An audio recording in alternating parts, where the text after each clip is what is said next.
Welcome back students. आज की class में हम आप लोगों के लिए लेकर आए हैं एक और नई मात्रा जो कि है हमारी औ की मात्रा। पिछली कक्षा में हमने ओ की मात्रा वाले शब्द पढ़े थे। ओ की मात्रा हमने आपको बताया था कि ऐसा एक सीधा डंडा और उसके ऊपर ऐसी मात्रा लगती है, लेकिन जो औ की मात्रा होगी वो ऊपर ऐसी दो लगेंगी।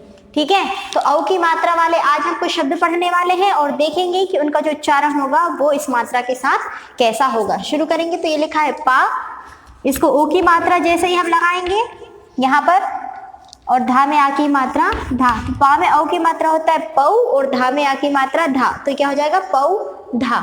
यदि हम इसका देखेंगे तो जैसे पिछली क्लासेस में हमने लिखा था कि हम जो भी मात्रा लगा रहे थे आखिरी में उसका उच्चारण हमको सुनाई दे रहा था, तो यहाँ पर भी हम देखेंगे कि ये जो औ की मात्रा है जैसे पा में लग रही है तो पौ, हमको अंत में क्या सुनाई दे रहा है औ।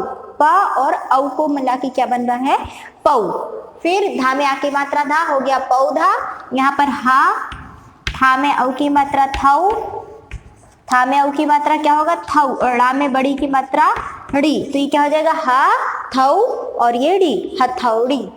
फिर खी, खा में छुटी की मात्रा खी, हमने आपको पिछली कक्षाओं में ये छोटी की मात्रा भी बता चुके हैं।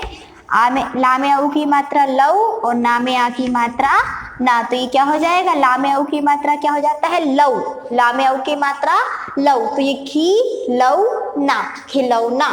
हम इसको नॉर्मली जो बोलते हैं बोलचाल की भाषा में इसको हम बोलते हैं खिलौना, और खिलौना में किसकी मात्रा लग जाएगी यहाँ पर ओ की, ये खी लो और ये ना। बोलने में तो हम ये बोलते हैं, लेकिन जब उसको लिखने में आता है तो ये उसमें किस चीज की मात्रा लगती है औ की मात्रा, उसको क्या पढ़ते हैं हम खिलौना। यदि हम खिलौना खिलौना बोलते हैं और खिलौना यदि लिखते भी हैं तो हमारा गलत हो जाएगा, हमारा क्या आएगा खिलौना।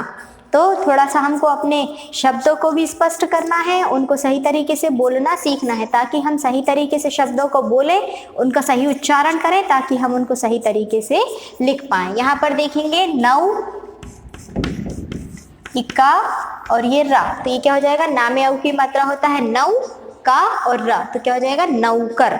हम ऐसे क्या बोल देते हैं नौकर, ये कौन है हमारा नौकर है, या फिर ये इस स्कूल का या घर का नौकर है, पर वो नौकर नहीं, उसको शब्द में क्या है वो नौकर, हिंदी में हम उसको क्या बोलते हैं नौकर बोलते हैं। फिर यहाँ पर क्या है ना में औ की मात्रा नौ, फिर ये है का रा आ की मात्रा और ना में बड़ी की मात्रा, तो क्या हो जाएगा ना में औ की मात्रा नौ और ये का, तो नौक, और ये रा में आ की मात्रा रा और ना में बड़ी की मात्रा नी, तो क्या हो जाएगा नौक रानी।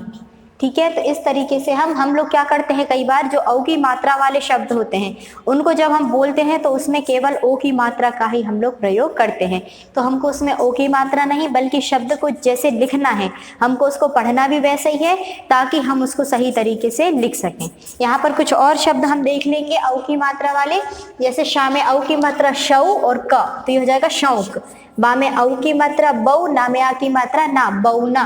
मा में औ की मात्रा मऊ, सा और मा मौसम। मा में जब हम औ की मात्रा लगाएंगे तो क्या हो जाएगा मऊ, बा में लगाएंगे तो बऊ, शा में लगाएंगे तो शौ। फिर यहाँ पर देखेंगे ये ना में औ की मात्रा नौ का और ये रा में बड़ी की मात्रा री नौकरी, और हम ऐसे क्या बोलते हैं हमेशा नौकरी, तो ये नौकरी और नौकरी दोनों में हम थोड़ा सा ध्यान देंगे। चा में औ की मात्रा चौकी, दा में आ की मात्रा दा, रा खाली चौकीदार।